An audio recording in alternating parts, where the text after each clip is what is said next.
이달 말에 경주에서 열리는 에이펙 정상회의를 앞두고 정부가 한미 관세 협상 후속 협의에 속도를 내고 있습니다. 구윤철 경제부총리 겸 기획재정부 장관은 내일 방미길에 올라서 미 재무장관과 한미통화 스와프 체결 문제를 집중 논의할 것으로 보입니다. 워싱턴 홍상희 특파원입니다. 교착 상태에 빠져있던 한미 관세 협상이 새로운 국면을 맞았습니다. 3,500억 달러, 약 502조 원에 달하는 현금 투자는 불가능하다는 우리 정부의 입장에 미국이 새로운 대안을 제시해왔기 때문입니다. 저희가 미국 측에 그 문제점들을 다 설명을 했고 미국 측에서 지금 새로운 대안을 들고 나왔습니다. 그래서 지금 검토하고 있는 단계입니다. 미국 측의 태도 변화가 감지되면서 정부도 후속 협의에 속도를 내고 있습니다. 구윤철 경제부총리 겸 기획재정부 장관은 내일 방미길에 오릅니다. 주요 20개국 G20 재무장관 회의와 국제통화기금 IMF 연차 총회 참석을 계기로 스콧 베선트 미 재무장관과의 회담을 조율하고 있습니다. 구 부총리는 베선트 장관이 우리 외환시장 상황을 이해하고 내부 논의를 거치겠다는 답변을 해왔다고 밝혀 이번 회담에서 한미 통화 수합 체결을 둘러싼 입장 차이를 좁힐 수 있을지도 관심입니다. 추석 연휴 기간 뉴욕에서 하워드 러트닉 미 상무장관과 만났던 김정관 산업통상부 장관도 다시 미국 방문을 추진하고 있는 것으로 알려졌습니다.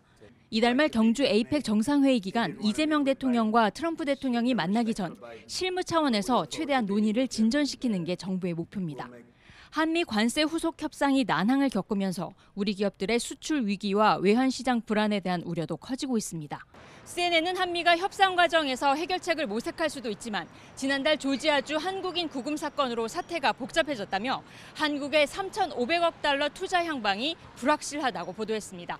워싱턴에서 YTN 홍상입니다.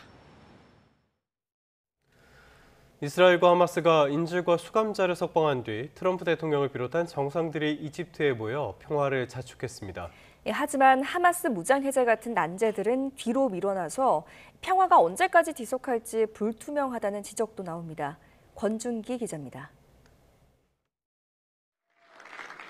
유럽과 아랍 국가, 국제기구 등 세계 정상 30여 명이 모인 이집트에서도 트럼프 대통령은 기립박수를 받았습니다. I don't know why they chose to stand, but I promise I'll make it short, okay? We are not going to keep you standing for long. These are great leaders. 트럼프 대통령은 우려했던 중동발 3차 대전을 막았다고 자평했고 세계 정상들도 잇따라 트럼프에게 찬사를 보냈습니다. That Pakistan had nominated President Donald Trump for Nobel Peace Prize. 이어 이스라엘과 하마스 간 합의를 중재한 이집트, 카타르, 튀르키예 정상과 함께 가자 평화선언에 서명했습니다. 트럼프 대통령은 실질적 종전을 위한 2단계 협상도 이미 시작됐다며 누구도 이루지 못한 평화를 성사시켰다고 강조했습니다. This took 3,000 years to get to this point. Can you believe it? And it's going to hold up too. 하지만 전쟁 당사자인 이스라엘과 하마스는 평화선언에 서명하지 않은 데다 구체적인 합의문 내용도 공개되지 않았습니다. 이 때문에 하마스 무장 해제를 누가 어떻게 검증하고 가자지구 통치와 재건을 어떤 방식으로 실현할지 불분명합니다. 이런 가운데 뉴욕타임스는 트럼프 대통령이 연설 내내 팔레스타인 국가를 인정하는 두 국가 해법을 한 번도 입에 올리지 않았다고 지적했습니다. YTN 권준기입니다.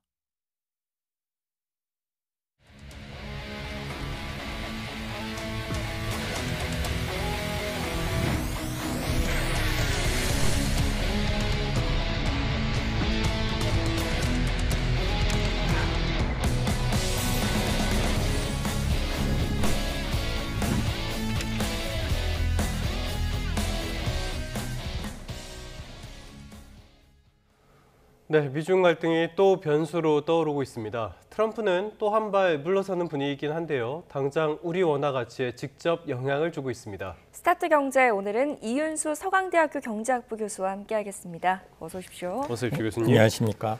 미중 이야기하기에 앞서서 우리와 미국 이야기부터 해보도록 하겠습니다. 한미 관세 협상 지금 계속 지지부진하게 이어지고 있는데요. 미국 측에서 새로운 대안을 제시했다라는 소식이 있어요. 구체적인 내용은 알 수가 없는데 어떤 내용들이 담겼을 거라고 예상해 볼 수 있을까요? 예, 일단은 저희가 가장 걱정했던 부분이 그 3,500억 불 달러가 이제 선불 투자다라는 점을 얘기했었던 부분인데 저희 입장에서는 그게 어느 정도 단계적으로 투자가 진행되는 방향으로 갔으면 좋겠다는 내용이라는 게 하나가 있을 것 같습니다. 예. 이거를 한 번에 집행하는 것은 사실 우리 외환시장인 굉장히 부담스러운 일인데요. 말도 안 되는 거죠. 예. 근데 이걸 일정 기간에 걸쳐서 일단 단계적으로 투자하는 방식의 협의가 예. 가능할지 좀 관심 있게 살펴봐야 될 것 같고요. 네. 그다음에 두 번째는 이 자금 구성이 선불이라는 얘기를 할 때는 이게 현금 비중이 다라는 얘기인데 사실 저희 입장에서는 현금 비중이 축소되고 여기에 처음에 그 정책이 어떤 협상이 이루어진 다음에 정책 실장이 말씀하셨던 것과 같이 이제 정책 금융 예를 들면은 뭐 수출입은행이나 KDB를 예. 통한 보증이라든가 회사채 대출, 뭐 PF 같은 게 혼합돼서 사실은 현금의 비중을 줄이고 이에 대해서 금융 보증, 정책 보증을 늘리는 식으로 해서 어떤 그 일시적인 부담을 줄여 나가는 것이 어떤 면에서 저희한테는 좀 유리하고 저희가 바라는 어떤 새로운 협의 사항이 되지 않을까라고 생각을 합니다. 네, 한미 양측이 지금 만남을 조율하고 있다고 하니까 지켜보는 수밖에 없을 것 같습니다. 3,500억 달러 투자와 관련해서 대출과 보증 중심에서 투자 중심으로 흘러가고 있다 이런 소식이 전해지는데 이게 우리한테는 좋은 신호이겠죠?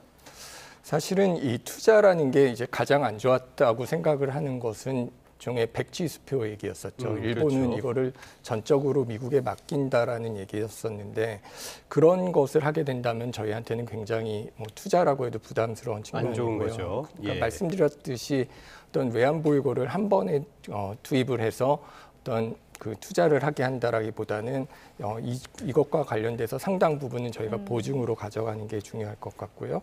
그다음에 이 투자와 관련돼서 이제 협상 초기에는 사실 대출하고 보증 중심이었습니다. 근데 이게 아까 말씀드렸듯이 미국과 일본의 이면 합의에는 뭐 백지수표가 있었다라는 얘기를 했었는데 투자 중심 구조와 관련돼서 저희가 우리의 전략 산업, 예를 들면 반도체나 배터리 등에 대한 투자를 한다라며 하면은 저희한테는 가장 긍정적인 시나리오가 될 것 같고요. 예. 다만 이 투자 중심 구조와 관련돼서 이 그 자금의 지원이 어떻게 이루어지는가에 따라서 뭐 외환 유출의 문제라든가 재정적인 부담 또는 이로 인한 금융시장의 불안 등 리스크가 커지기 때문에 투자로 간다라는 것과 관련돼서는 이런 단기적인 리스크가 어떻게 문제가 될 것인가를 좀 주의 있게 봐야 될 필요가 있을 것 같습니다. 조금만 정리를 해보자면은 우리가 원하는 건 대출과 보증 중심의 이런 것들이라고 봐야 될 것 같고요. 미국이 원하는 건 투자 중심인데 일단은 양쪽의 의견이 많이 맞붙고 있어서 쉽지는 않을 것 같은 상황이 이어지고 있습니다. 자, 이런 상황이 이어지고 있기 때문에요. 여기에 영향을 받는 게 당장 원달러 환율이 아닐까 싶어요. 여기에다가 미중 갈등이 다시 불거진다라는 소식이 전해지면서 원달러 환율이 치솟기도 했었는데요. 일단 간밤에 보니까 트럼프가 또 한 발 물러서는 듯한 역시 트럼프는 치킨은 치킨인 것 같습니다. 물러서는 게 분명해 보이죠? 예, 이제 늘 트럼프의 예. 뭐 타코라는 표현을 쓰죠. 그러니까 트럼프는 항상 뭐 치킨처럼 이렇게 물러선다라는 표현을 쓰는데 사실 저희가 그 연휴 기간 동안에 그 트럼프가 그 미중 관세에 대해서 폭탄적 같은 발언을 하면서 뭐 환율 그 주가도 굉장히 많이 빠지고 환율도 굉장히 무리가 급등을 했었는데요. 예. 이렇게 미중 무역 갈등이 다시 격화하면서 어떤 글로벌 교육과 투자 흐름이 흔들리고 그 불안이 가장 먼저 나타나는 게 이 환율 시장입니다. 근데 지금 이 환율 급등에 대해서 저희가 단순히 숫자로 보기에는 굉장히 우려스러운 부분이 있습니다. 이게 현재 1,430원대까지 올라갔다가 뭐 밤에 좀 내려온 것 같은데요. 예. 이게 단순히 숫자로만 보면은 작년 말, 그러니까 계엄 사태 당시에 1,470원을 찍었을 때보다는 낮다라는 측면에서 이게 안심할 수 있을 것인가라고 생각을 해본다면 이 달러 지수랑 DXY라는 달러 지수랑 비교를 해보면 달러 지수는 그때에 비해서 오히려 7, 8포인트 낮은 100 수준을 유지하고 있거든요. 이것은 무슨 얘기냐라면은 이게 달러는 전반적으로 약해졌는데도 불구하고 원화가 강세를 못 보이고 있다. 그리고 어떤 달러 대비 다른 외환에 비해서 원화 자체의 약세가 심해졌다라는 것이고요. 이런 배경에는 먼저 우리가 지금 논의하고 있는 그 3,500억 달러 대미 투자 협상이 예. 이런 전액 현금 요구가 나왔다는 것으로 인해서 뭐 시장이 달러 수요가 급증할 것이라는 걸 미리 예측해서 반영했다라는 측면도 있고요. 그리고 뭐 미국이 물론 트럼프가 좀 완화된 표현을 쓰기는 했지만 중국에 다시 고율 관세를 검토하게 되면서 어떤 글로벌 공급망 불확실성이 커진 것들이 예. 지금 어떤 고환율에도 영향을 미치는 것 같습니다. 네. 조금 전에 교수님께서 DXY 달러 인덱스 말씀을 해주셨는데 이거는 주요 6개 통화를 달러와 비교한 달러의 가치를 보여주는 지표라고 보시면 되겠고요. 네. 기본적으로 지금 원화의 가치가 이런 국제적인 통화의 움직임보다 훨씬 더 가파르게 추락하고 있다라고 봐야 될 것 같은데요. 그래서 어제 당국이 왜 구두 개입을 했다고 합니다. 구두 개입이라는 게 어떤 거고 이런 것들이 실제로 효과가 있습니까? 일단 구두 개입은 정부가 실제로 시장에 개입하기 전에 우리가 그러니까 예를 들면 외환 시장에서 이제 뭐 달러를 사는 행위를 하기 전에 이렇게 원화가 급격하게 달러 예. 가치가 오르고 원화 가격이 떨어진다면 외환 시장에서 그 달러를 우리가 매입을 할 거다, 환율이 과도하고 이런 쏠림을 경계한다라는 표현을 써서 시장에 영향을 미치려는 그 행위를 말합니다. 이걸 경고하는 거네요. 예, 그렇습니다. 이걸 왜 하냐 하면은 사실 이게 만약에 바로 외환 시장에 개입을 하게 되면은 사실 시장에서 직접적으로 그 정부 정책과 어느 정도 시장이 그 뭐 싸움을 한다라는 얘기고요. 그럼 단기적으로 이게 효과가 있을 수는 있지만 실제로 시장 포지션과 직접적으로 이게 어느 정도까지 버틸 수 있는가를 들고 싸워야 되는 좀 무리한 측면이 있습니다. 예. 그래서 일단은 구두로 개입을 해서 시장에서 어떤 그 원화가 떨어질 것이다라고 거기에 대한 베팅한 포지션에 대해서 포지션을 줄이도록 하는 효과가 있고요. 다만 이게 단기적으로는 효과가 있지만 어떤 그 원화 가치를 약세로 만든 근본적인 요인, 지금의 경우는 뭐 무역 적자도 문제가 될 것이고 정치적인 불확실성이 지속되는 것들도 있는데 이런 것들의 해소가 되지 않는다면은 이렇게 구두의 개입 효과는 사실 뭐 며칠 정도밖에 안 될 정도로 일시적이라고 이제 얘기들을 합니다. 그래서 중요한 거는 단기적인 변동은 구두 개입으로 어느 정도 안정화를 시키지만 그 사이에 근본적인 대책을 내세우는 것이 이제 되게 중요한 이슈가 될 것 같습니다. 네. 그런데 올해 평균 환율이 1,410원대를 넘었습니다. 이제는 1,400원대가 새로운 어떤 기준이 됐다 이렇게 봐야 될까요? 예, 사실 이게 우리가 굉장히 오랜 기간 원달러 환율을 보면은 그 변동폭도 있지만 꾸준하게 올라왔던 측면이 있습니다. 예. 그리고 이미 2025년도에는 평균 환율이 1,400원대로 와 있기 때문에 어떤 1,400원대가 지속될 것이다라는 것을 어느 정도 우리가 예측을 해야 될 것 같습니다. 예. 이거는 뭐 글로벌 공급망 불확실성이 사실 아직 풀리지 않았고요. 반면에 이제 미중 무역 갈등 같은 것은 언제든지 다시 나타날 수 있다라는 측면이 있고, 그리고 뭐 미국의 입장에서는 달러 약세를 원하고 있음에도 불구하고 우리나라뿐만 아니라 동아시아권의 엔화나 위안화도 사실 어느 정도 약세를 보이고 있기 때문에, 다만 이제 우리가 좀 더 그 엔화나 위안화에 비해서 그 약세폭이 크다라는 문제점이 있습니다. 하지만 이런 전반적인 그 동아시아권의 통화가 약세로 움직이는 것들을 고려하면은 어떤 1,400원이나 거기서 어느 정도 올라가는 고환율이 당분간은 지속될 것이다라는 거 예측을 하는 게 맞을 것 같습니다.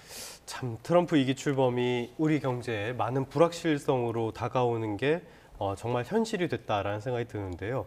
또 하나 영향을 받는 곳 역시 금융시장, 주식시장이 아닐까 싶어요. 코스피가 3,600선 넘었다가 어제 조금 충격을 받았습니다. 그렇게까지 충격이 크진 않았지만요. 예. 어떻게 이런 상황을 어떻게 봐야 될까요? 숨고르기에 약간 들어갔다고 봐야 될까요? 개미들이 지켜줬다라고 봐야 될까요?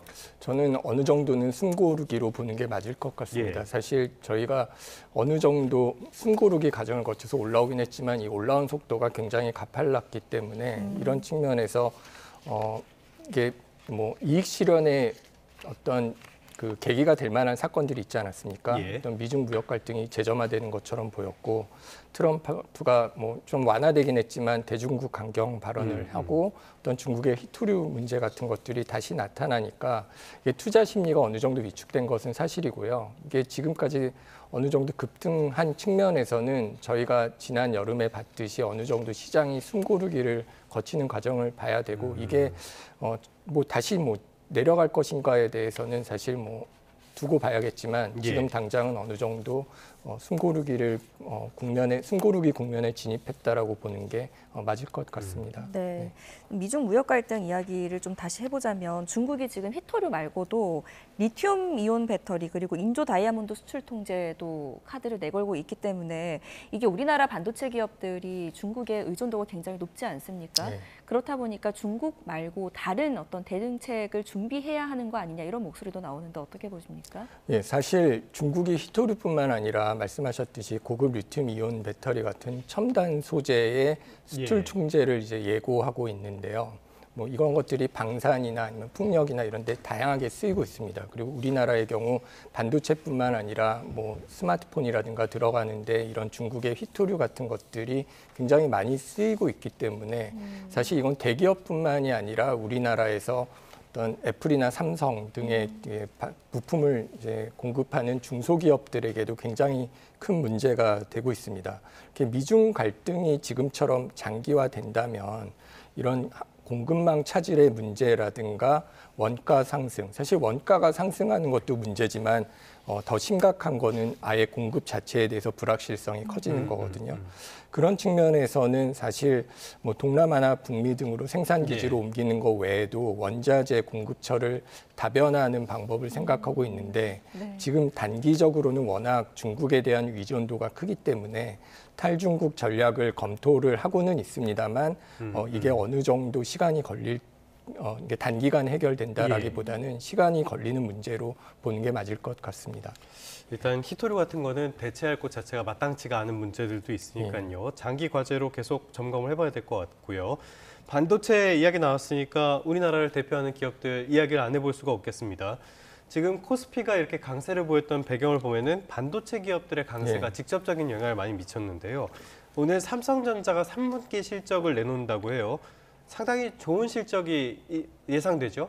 예, 사실 일단 메모리 가격이 반등을 했고요. 그리고 그 AI 서버에 쓰이는 HBM 수요 증가가 일단 실적을 끌어올렸다라고 볼 수 있을 것 같습니다. 네. 근데 지금 이제 삼성전자 주식이 굉장히 올라가는 것이 이제 기업의 호재는 맞고요. 그다음에 저희가 좀 더 관심을 가지고 봐야 될 부분은 한국 경제가 반도체를 중심으로 이제 다시 성장 모멘텀을 찾는 게 주식 시장에 이제 반영이 되고 있느냐는 문제인데, 근데 이런 게 사실은 기업의 경쟁력뿐만 아니라 어떤 전 세계적으로 일어나고 있는 AI 투자 사이클 또 글로벌 금리 환경과 같은 거시적 변수에도 의존하고 있는 게 사실이기 때문에 우리가 어떤 지금 삼성전자와 SK 하이닉스 같은 반도체 기업에 의존해서 주식시장이 가고 있는 문제에 대해서는 조금 생각을 해보아야 될 시점이라고도 생각을 합니다. 왜냐하면 이게 업황이 좋으면 지수가 끌어올라가는 건 사실입니다만은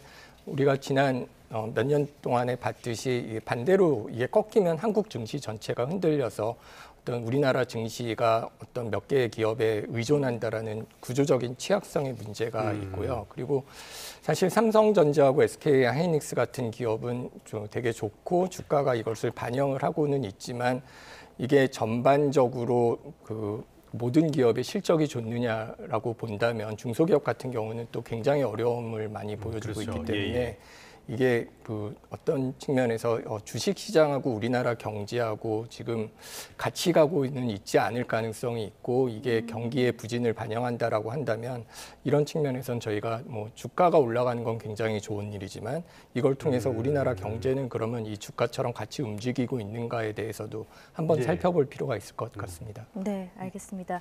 자, 마지막 이슈로요. 트럼프 대통령 덕분인지 노벨상에 대한 관심이 굉장히 높습니다. 저희는 이제 경제 대담이다 보니까 경제 노벨상 어떤 분들이 받았습니까? 예, 일단 올해는 그 조엘 마킬이라는 그 조엘 모키어 교수하고요, 필립 애기용, 그다음 피터 호잇 교수 이렇게 세 분이 받았는데요. 필립 아기용과 피터 호잇 교수는 저희가 슈페터의 창조적 파괴라는 얘기를 들어보셨을 텐데 이게 경제가 성장하는 데는 어떤 창조도 중요하지만 이러한 창조적인 현상, 창조적인 혁신이라는 게 기존의 어떤 경제 체제나 그 상품을 파괴하는 과정에서 일어난다라는 말씀을 이제 했던 분들인데, 예. 이런 슌페터의 창조적 파괴의 모형을 경제학적 수리 모형으로 이제 엄밀하게 보여서 그것에 대한 성과를 인정받았고요. 그다음에 그 모키울 교수도 이제 어떤 이게 경제가 성장을 하는 데에서 하기 위해서는 이게 기술이 단순한 발명이 아니라 일단 과학적 원리를 기반으로 해야 되고, 어떤 지식 축적이 일어난 다음에 그런 지식 축적이 어떤 혁신으로 이어질 때 이제 성장으로 이루어진다는 말씀을 이제 예. 그 어떤 측면에서 보여주셨고, 그런 것들이 어떤 사회적 개방성이 필요한 경제에서 더 잘 된다라는 것을 어떤 사학적으로 보인 분들인데요. 이런 것들은 사실 우리가 경제 성장이 지금 굉장히 둔화돼서 저성장에 대한 얘기를 많이 하고 있는데, 예. 사실 인류가 경제 성장을 지속적으로 경험한 거는 산업혁명 이후고, 상대적으로 인류 역사에서 그 포션이 굉장히 차지하는 연도가 굉장히 짧습니다. 네. 이런 측면에서 우리가 어떻게 이런 지속적인 성장을 이루었는지에 대한 이론적 토대를 제공한 분들이고, 이런 것들을 통해서 우리가 어떤 미국은 좀 호황이지만 전 세계적으로 저성장의 이슈가 되는 상황에서 어떤 저성장의 문제를 어떤 창조적 파괴라든가 예. 어떤 혁신을 통해서 어떻게 성장을 유지할 것인가에 대해서 새롭게 좀 고민을 해볼 수 있는 시점이지 않을까라는 생각을 해봅니다. 이 학자 세 분은 잘 아시는 분들입니까? 이게 굉장히 저희가 많이 들어본 분들이고요. 그리고 예. 개인적으로 이렇게 교류가 있었던 분은 아니지만, 사실 이분들의 그 지도 학생이 사실 우리나라에도 좀 있고요. 그러니까 필립 아기용 교수라든가 그 호익 교수, 사실 예. 지금 청와대 경제성장수석인 하준경 수석이 피터 호익 교수가 지도 교수님이었던 것으로 알고 있고요. 그래서 그리고 이분들이 그 논문도 많이 썼지만 어떤 창조적 파괴와 관련된 책을 쓰고, 그리고 이런 후속 연구들이 굉장히 많이 이루어졌기 때문에 어떤 저희 학을 공부하는 사람들 입장에서는 어떤 경제 성장과 관련해서 그럼 창조적 파괴가 어떻게 일어나느냐, 예를 들면은 이게 기업이 새로 들어오는 것뿐만 아니라, 기업이 새로 들어오는 과정에는 일부 그 오래된 기업들이 나가는 과정도 있고, 고용이 새롭게 창출되는 과정에는 사실 오래된 일자리는 사실 없어지는 측면이 있다라는 것들에 대한 어떤 실증 연구도 이분들의 어떤 이론 연구에 따라서 이루어지고 있기 때문에 경제학자들에게는 굉장히 잘 알려진 분들이라고 말씀드릴 수 있습니다. 알겠습니다. 이 내용을 보면은 지금 인공지능 AI라든지 트럼프의 고입주의라든지 여러 가지 측면에서 시사하는 바가 참 많아 보입니다. 지금까지 이윤수 서강대학교 경제학부 교수와 함께 다양한 경제 이슈들 점검해봤습니다. 오늘 말씀 잘 들었습니다. 예, 감사합니다.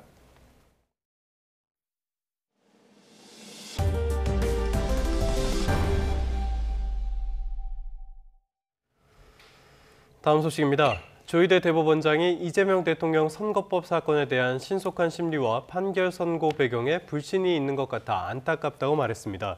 조희대 대법원장은 대법원 국정감사 마무리 발언을 통해 전원 합의체 사건을 둘러싼 의혹에 대해 말하겠다면서 이같이 밝혔습니다. 조 대법원장은 개인적으로는 불신을 해소하고 싶은 마음이 간절하다면서도 재판부 심리와 판결 선고 경위에 관한 사항은 헌법과 관련 법에 따라 밝힐 수 없다고 설명했습니다. 국정감사 이틀째인 오늘 국회에서는 법제사법위원회와 과학기술정보방송통신위원회, 보건복지위원회 등 상임위 14곳에서 국감이 진행됩니다. 여야는 특히 방송통신위원회를 대상으로 한 과방위 국감에서 이진숙 전 방송통신위원장의 체포와 방통위 폐지를 놓고 공방을 벌일 것으로 예상됩니다. 방통위가 폐지되면서 원래 정부기관장 증인으로 채택됐던 이 전 위원장은 공직자가 아닌 민간인 신분으로 국감 증언대에 설 계획인 것으로 전해졌습니다. 복지위도 오늘부터 국정감사를 시작하는데 윤석열 정부의 의정 갈등과 또 새 정부의 후속 대책, 지역, 필수, 공공의료 강화 등이 쟁점이 될 것으로 전망됩니다. 경기도 의정부에서 비로 불어난 하천에 중학생 1명이 휩쓸려 실종됐습니다. 경찰과 소방당국은 늦은 밤까지 수색 작업을 벌였습니다. 밤사이 사건 사고 소식 정현우 기자가 취재했습니다. 일렬로선 구조대원들이 가슴 높이까지 차오른 흙탕물을 헤치면서 앞으로 나아갑니다. 조명차에서 나오는 불빛과 손전등에 의지하면서 어두운 하천 일대를 꼼꼼하게 살펴봅니다. 어제 오후 5시 반쯤 10대 중학생 1명이 경기 의정부에 있는 중랑천에 빠져 실종됐습니다. 사고가 난 진검다리에는 당시 중학생 3명이 있었습니다. 그중 2명이 비 때문에 불어난 물에 휩쓸렸던 것으로 파악됐습니다. 신고 10여 분 만에 구조된 1명은 병원에 이송됐고 생명에 지장은 없는 것으로 파악됐습니다. 다만 다른 1명은 사고 지점 주위에서 발견되지 않아 경찰과 소방은 수색 범위를 더 넓혔습니다. 체력 소모가 있어서 지금 교대 중이고 시야가 어두워서 지금 이제 수변으로 좀 수색 중에 있다고 보면 되겠습니다. 광주 대구고속도로 한복판 승용차 한 대가 차선을 막고 섰습니다. 오늘 새벽 3시 10분쯤 승용차가 빗길에 미끄러지면서 가드레일을 들이받았습니다.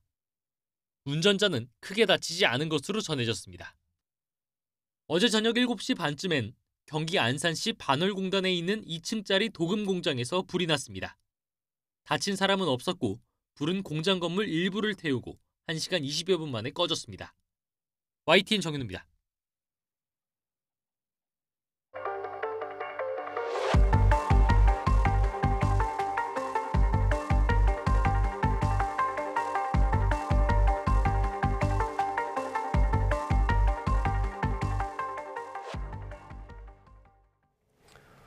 네, 캄보디아에서 한국인 대학생이 고문 끝에 숨진 사건이 알려졌죠. 그 이후로 전국에서 실종 의심 신고가 잇따르고 있습니다. 경찰은 범죄에 대응하기 위한 총력전을 선언했는데요.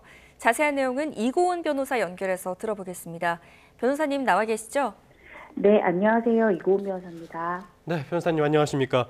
이런 감금 신고라든지 이런 것들이 과거 사례를 봐도 최근 들어서 굉장히 가파르게 늘어나고 있는 게 보이거든요. 유사한 사례도 계속 보도가 되고 있는데 지금 캄보디아에서는 어떤 일이 벌어지고 있는 겁니까? 네, 그렇습니다. 저도 이번 사건을 계기로 해서 찾아보니 2023년, 2024년에도 이 고액 알바를 미끼로 해서 캄보디아로 유인됐고 이 강금, 고문당하는 사례들이 꾸준히 발생해 왔는데요. 그런데 특히나 2024년, 그러니까 작년을 기점으로 빠르게 이 강금 신고 건수가 늘고 있습니다. 네. 캄보디아 현지 공간에 접수된 이 납치 강금 피해 관련 신고가 2022년에는 1건, 23년에는 17건이었는데 작년에는 무려 220건, 또 올해가 8월까지 집계했을 때도 벌써 330건이 넘어가고 있고요. 또 이번에 크게 보도가 됐던 이 경북 예천 출신의 대학생 A씨가 지난 7월에 현지 박람회를 다녀오겠다면서 캄보디아로 떠나고 결국 사망한 채로 발견된 이런 보도가 이어지면서 전국 곳곳에서 우리 아이도 캄보디아로 출국했는데 연락이 끊겼다면서 신고 사건이 전국적으로 속출하고 있는 그런 상황입니다. 네, 신고 건수가 폭증할 만도 한 게 이번 사태가 굉장히 대규모 또 조직적으로 움직이고 있는 것 같습니다. 캄보디아 내에서 범죄 단지를 뜻하는 이른바 웬치라는 용어도 나오고 있는데 특히 푸놈펜이나 시아누크빌 같은 지역이 위험 지역으로 꼽힙니다. 왜 이런 곳에 범죄 조직들이 밀집해 있나요?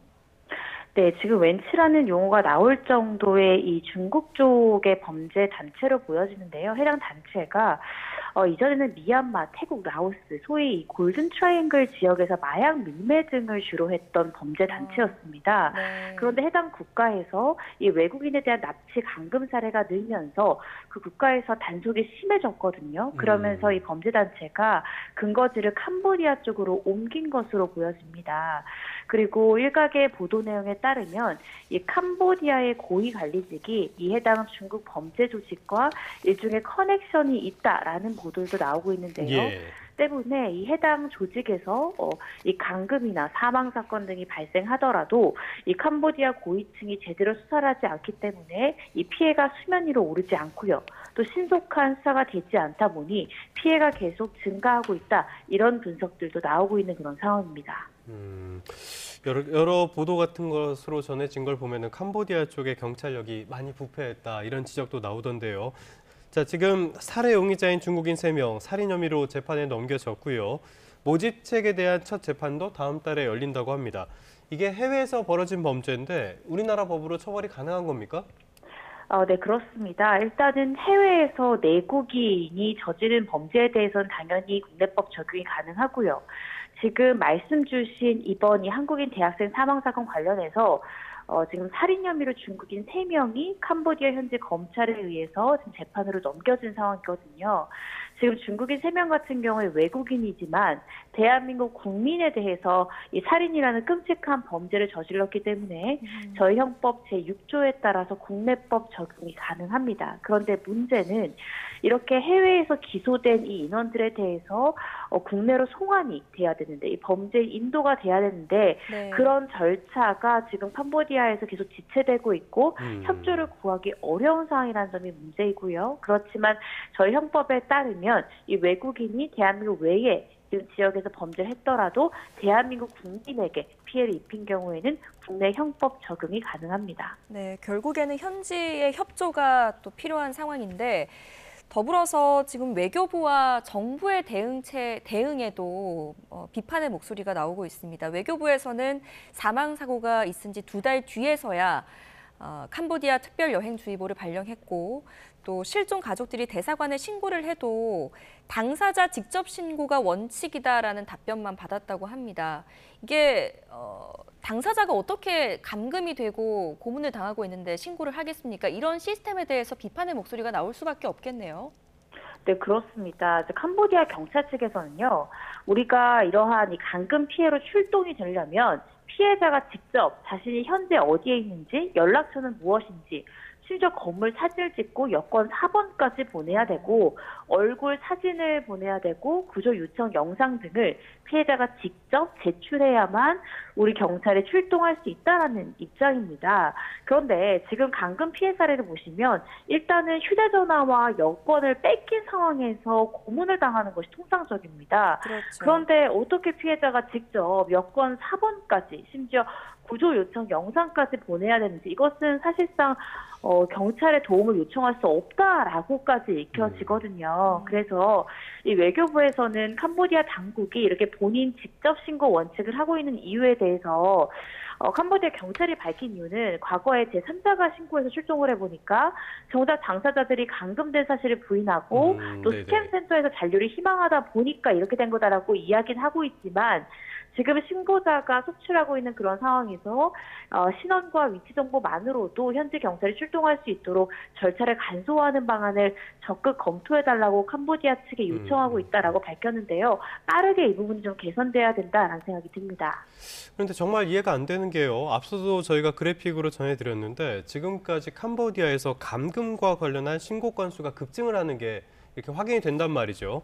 외교 당국이 심각성을 몰랐다라고 이야기를 하고 있는데 이거 외교 당국에 좀 문제가 있다고 봐야 되는 거 아닙니까? 그렇습니다. 실질적으로 지금 많은 언론 보도에서 현지에 있는 종교인들도 실제로 한국인들의 실종 사고가 늘면서 직접 구조한 사례가 굉장히 많고 한 달에도 여러 건의 구조를 실제 행하고 있다라는 지금 인터뷰들이 나오고 있잖아요. 예. 그만큼 현지에서는 실종 사건이 심각하고 심지어 어떤 외교부나 공무원 신분이 아님에도 불구하고 종교인들이 구조하는 사례가 늘고 있는데 이 부분을 만약에 외교부가 몰랐다면 이 부분은 상당히 문제가 있는 것이고요.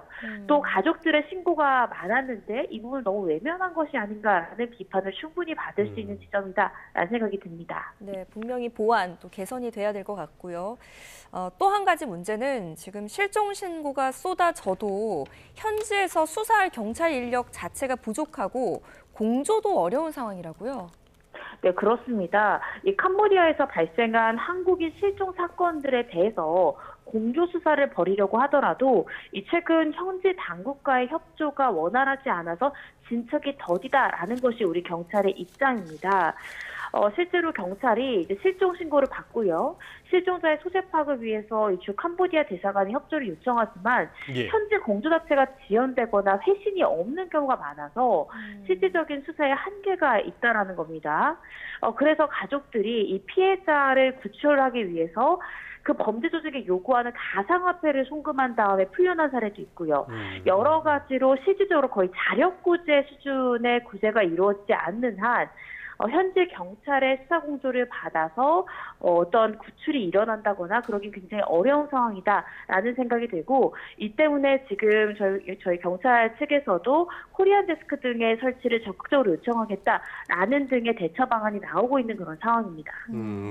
코리안 데스크 말씀을 해주셨는데 코리안 데스크라는 게 뭡니까? 네, 지금 코리안 데스크라는 게요, 한국 경찰이 이 캄보디아 현지 경찰청에 직접 파견이 돼서 한국인 대상으로 어떤 범죄가 발생했을 때 직접 현지에 파견된 한국 경찰이 캄보디아 경찰과 협조를 해서 빠르게 신속하게 수사가 이루어질 수 있도록 조력하는 것이다 라고 생각하시면 될 것 같습니다. 네. 다만 이게 실질적으로 캄보디아 현지 경찰청에 한국 경찰이 들어가야 되는 부분이거든요.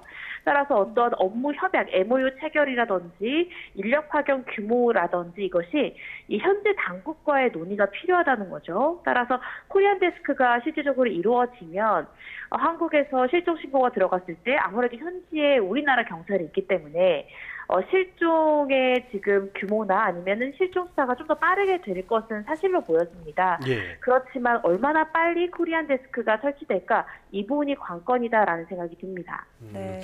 그럼에도 불구하고 우리 외교 당국에 대한 비판 빼놓을 수가 없을 것 같은데요. 일본은 이미 캄보디아와 수사 공조를 하고 있다고 하고요. 우리나라는 이제서야 우왕좌왕 부랴부랴 TF를 꾸렸다. 정말 좀 문제가 많아 보이는 건 사실입니다. 뒷북 대응이라고 볼 수밖에 없겠죠? 네, 그렇습니다. 실질적으로 작년에만 해도 제가 말씀드린 것처럼 실종 신고 자체가 200건이 넘었잖아요. 상당히 많은 수고요.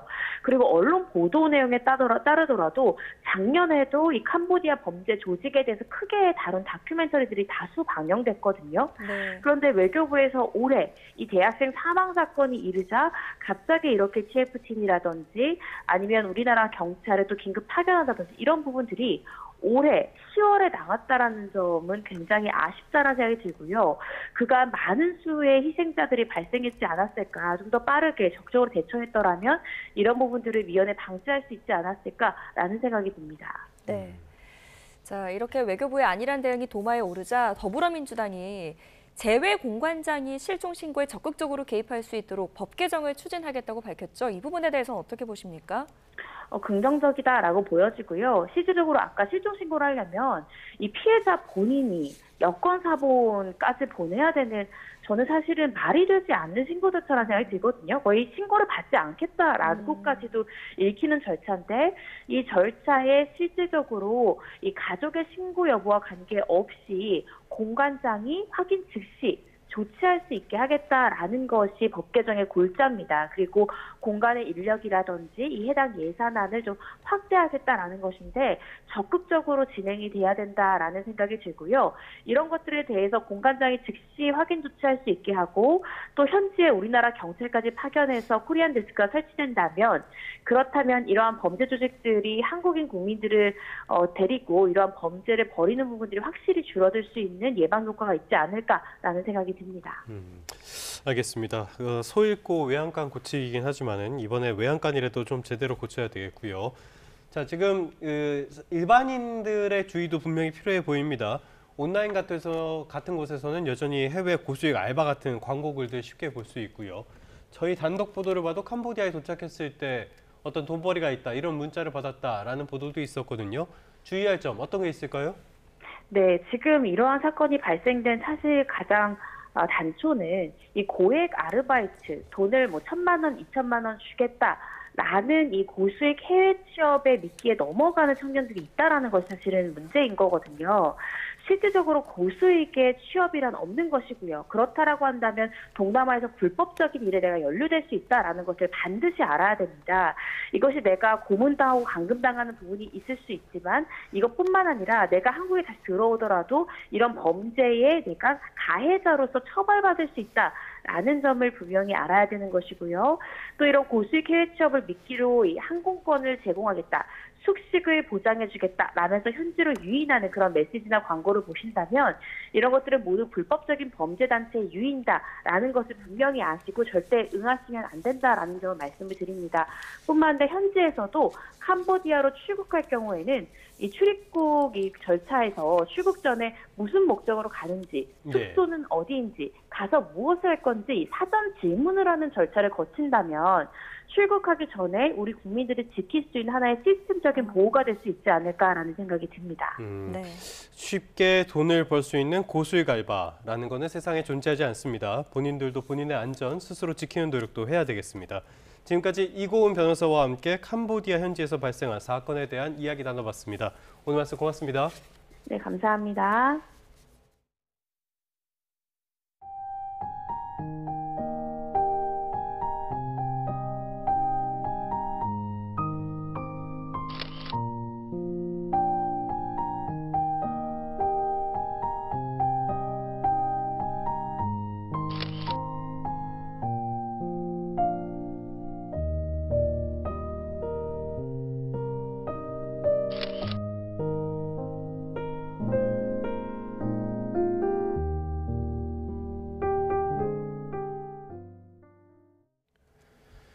다음 소식입니다. 10여 개국 귀빈들을 안방으로 불러 당 창건 80주년을 자축한 북한은 성공적인 행사를 치렀다면서 한껏 고무된 모습입니다. 그러나 김정은 정권의 한계만 도드라졌다는 평가도 적지 않습니다. 이종원 기자입니다. 노동당 창건 80주년 행사가 마무리된 다음 날 김정은 국무위원장은 행사를 치른 참가자들을 다시 한번 불러 모았습니다. 국가 저력을 훌륭히 과시한 계기가 됐다고 자화자찬하며 공을 인민에 돌렸습니다. 참으로 모두의 하나 같은 마음과 수고, 헌신에 의하여 우리 국가의 응력과 저력, 위력이 아쉬운 점 하나 없이 훌륭히 과시되었습니다. 10여 개국 정상급 인사들을 평양으로 불러 모은 자리에서 새로운 핵무기까지 과시하며 고무된 모습인데 행사 기간 적지 않은 허점과 한계만 노출했다는 평가도 나옵니다. 열병식 도중 기계화 부대 선봉에 섰던 신형전차 천마 20주의로 연기가 뿜어져 나온 게 대표적입니다. 지난 2017년 4월 열병식 도중 주력 전차가 고장으로 연기를 내뿜으며 이탈했던 사례가 떠오르던 순간이었습니다. 완전히 연소되지 않은 연기를 내뿜으면서 추적단을 지나갔거든요. 이거는 탱크의 심장부라고 할 수 있는 파워팩, 엔진과 변속기 부분에 문제가 있다는 얘기거든요. 자정 무렵까지 이어진 야간 열병식 내내 거센 빗줄기를 그대로 맞으며 버틴 군중들 모습은 높은 지붕 아래 비를 피한 주석단과 대비를 이뤘습니다. 특히 지속적인 인권 문제에도 아동까지 동원된 대규모 집단체조, 매스게임을 바라보는 국제사회의 시선은 싸늘합니다. 김정은 위원장은 경축대회 연설에서 낙원을 세우겠다며 몇 해만 더 버티자고 말했는데 오히려 팍팍한 북한 주민의 살림살이를 자인한 꼴이 됐습니다. 우리가 지금과 같은 기세로 몇 해 동안 잘 투쟁하면 얼마든지 우리 손으로 우리 생활을 눈에 띄게 개변할 수 있고. 전문가들은 김 위원장이 대외 정책과는 별개로 당분간 당창건 기념행사를 치러낸 공력을 바탕으로 내부 결속을 다지며 내년 초 9차 당대회 준비에 매진할 것으로 예상했습니다. YTN 이종원입니다. 끝으로 출근길 날씨 살펴보겠습니다. YTN 야외 스튜디오 연결합니다. 정수연 캐스터. 네, 정수연입니다. 네, 연일 가을비가 내리고 있는데요. 오늘도 비 소식이 있다고요? 네, 화요일 아침 출근길 전국 곳곳에 비가 내리고 있습니다. 현재 서울 등 수도권이 약 한 빗방울 정도만 떨어지는 정도지만 남부지방은 빗줄기가 다소 거셉니다. 특히 동쪽 지역을 중심으로는 아침까지 강한 비가 집중될 수 있어서 출근길 시간 여유 두고 나오시기 바랍니다. 네, 비가 내리면서 아침 공기는 쌀쌀하다고요? 네, 비와 함께 공기도 제법 차갑습니다. 현재 서울 기온은 15도를 밑도는 가운데 어제 같은 시각보다 2도 정도 낮습니다. 아침에는 보온에도 유의하시기 바랍니다. 먼저 자세한 비 상황 레이더 화면으로 살펴보겠습니다. 현재 중부지방은 비구름이 빠져나가면서 차츰 비가 잦아들고 있는데요. 반면 전남 광양과 경남 함양 등 남부를 중심으로는 시간당 15m 안팎의 강한 비가 집중되고 있습니다. 앞으로 영동과 영남에 최고 60mm, 전남에 최고 40, 충북과 전북, 제주도에 최고 20에서 30mm의 비가 더 내리겠습니다. 비는 중부는 오전 중에, 남부는 오후에 대부분 그치겠고요. 일부 동해안과 남부, 제주는 오늘 밤까지도 이어지겠습니다. 자세한 지역별 현재 기온입니다. 서울 14.7도, 춘천 13.7도로 쌀쌀하게 시작하고 있고요. 한낮에는 서울이 21도, 세종과 대전 22도로 선선하겠습니다. 비는 이번 주말까지 오락가락 이어지겠습니다. 비가 자주 내리면서 기온은 점차 떨어지겠고요. 일요일에는 서울 아침 기온이 한 자릿수를 보이면서 이른 아침 추위가 찾아올 전망입니다. 현재 동해상에는 풍랑특보가 내려진 가운데 바람도 강하게 불겠습니다. 항해나 조업하는 선박은 안전에 유의하시기 바랍니다. 지금까지 YTN 정수연입니다. 네, 10월 14일 YTN 뉴스타트 모두 마무리하겠습니다. 오늘 아침도 저희와 함께해 주셔서 고맙습니다.